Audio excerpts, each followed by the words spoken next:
ভাই মিজানুর রহমান, এআই দিয়ে তৈরি করা নারীদের ছবি পুরুষদের দেখা জায়েজ হবে না। যদিও সেই নারী রিয়েল কোনো নারী নয়, কিন্তু একজন পুরুষের জন্য একজন নারীর দিকে অবলোকন করা, গায়রে মাহরাম নারীর দিকে দৃষ্টিপাত করাটা যে কারণে হারাম, সেই কারণটি এখানে বিদ্যমান আছে। এখানে তার মনের মধ্যে বাজে চিন্তা আসা, কল্পনা জল্পনা হওয়া, তার চরিত্র নষ্ট হওয়া, এই কারণগুলো এখানে বিদ্যমান আছে। ফলশ্রুতিতে এরকম ছবি দেখা থেকে একজন পুরুষকে বিরত থাকতে হবে। এই জন্য এ ধরনের ছবি ক্রিয়েশন করাও উচিত নয় বা ক্রিয়েট করা উচিত নয়।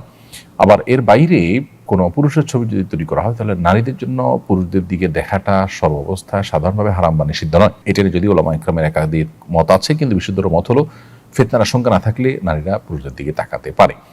তো সেই দৃষ্টিকোণ থেকে বা সেই হিসেবে এখানে পুরুষের কোনো ছবি আইডি তৈরি করা থাকলে কোনো নারীরা সেদিকে দেখলে দেখতে পারে। তবে একেবারে পার্সোনাল পার্টস বা একান্ত ব্যক্তিগত অঙ্গ প্রত্যঙ্গ যেগুলো, সতর যেগুলো, সেগুলো দেখা জায়েজ হবে না কোনো অবস্থাতেই।